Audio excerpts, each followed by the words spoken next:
Good morning, Kristy. Good morning, Danielle. Thank you for joining me in this little conversation.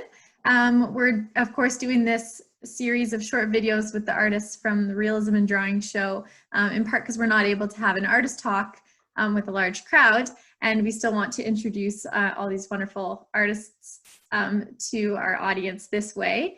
And this is the first opportunity we've had to talk with you. We haven't had an artist talk or anything with you in the past. So I think a good place to start is always kind of at the beginning. So how did you come to be an artist? What's your story?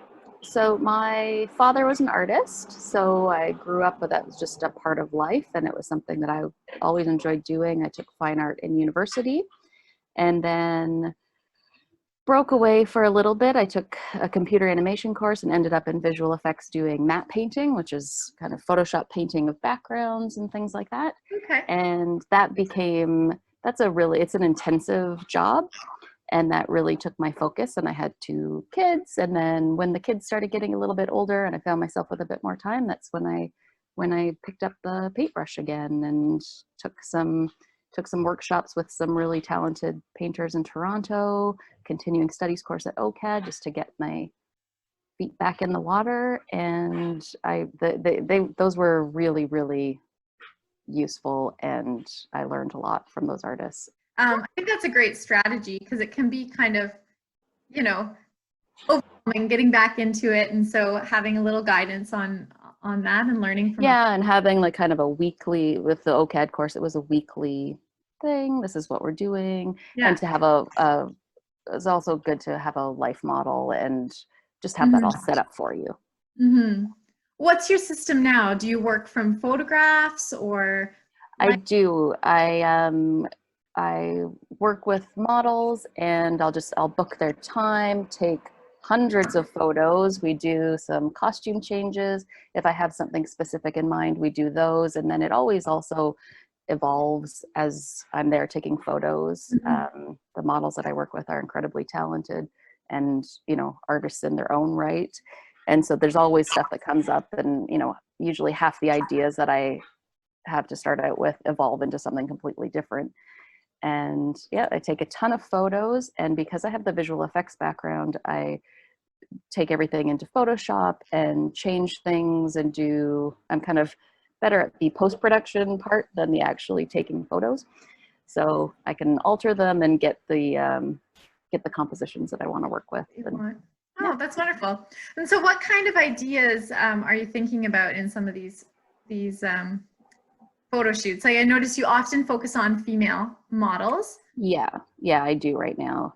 That's just kind of, just partly in the interest of just kind of like honing in on one idea. And that's definitely who I feel like my audience is a lot. Mm-hmm. Not that it's only women who purchase the work, but have a connection. And that's just kind of, I guess, what I'm talking about right now is sort of the female experience. Yeah.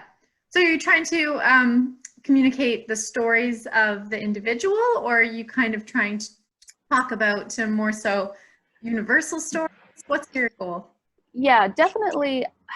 And I think figurative work lends itself to, you sort of see yourself in it, and it can be much more, it's not portrait work, it's figurative, so that it's kind of a stand-in. And I've done a lot of my work, like I did a series with some text involved, and I used the same model for all of it for that reason, because I wanted it not to be so specifically about one person, but just she was a stand-in for females.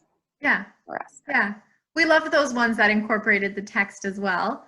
And I think that's kind of something that recurs in your work, not necessarily text, but the idea of kind of pulling a few different elements together. And even now, knowing that you use Photoshop to actually bring together, multiple different reference images as well. Yeah.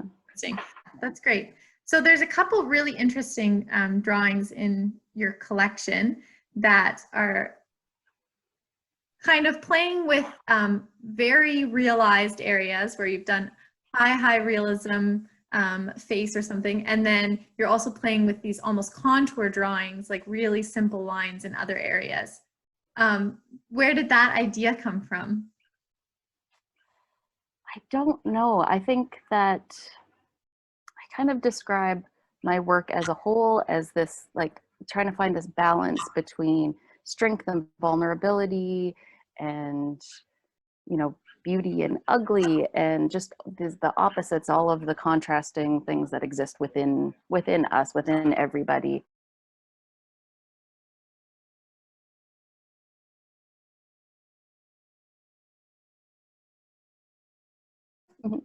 Kristy, what draws you to kind of the challenge of realism artwork? And you often play with it, like you were just saying, incorporating pattern as well, incorporating line as well, but you often have an element of realism in your figures. Sure, yeah. Yeah. I think that on the one hand, it's just something that I enjoy. I enjoy the challenge of it. I can't quite get past that part of it. Like, I still like to challenge myself and really try new things, try to do kind of the hardest version of whatever I'm thinking of. But I also like that it just seems to be an entry into my work, that people passing by, people scrolling by, it kind of can catch their eye, and then hopefully there's something more that they get from it, other than just, here's a, oh, that looks like the person. But to sort of have that that entry, like there's people can feel intimidated by abstract art or something that they feel like they don't get, and what I hope is that people can look at my work, you recognize it, and then hopefully there's just something, you see something a little bit more, something of yourself, something of someone you know, something of just humanity in there.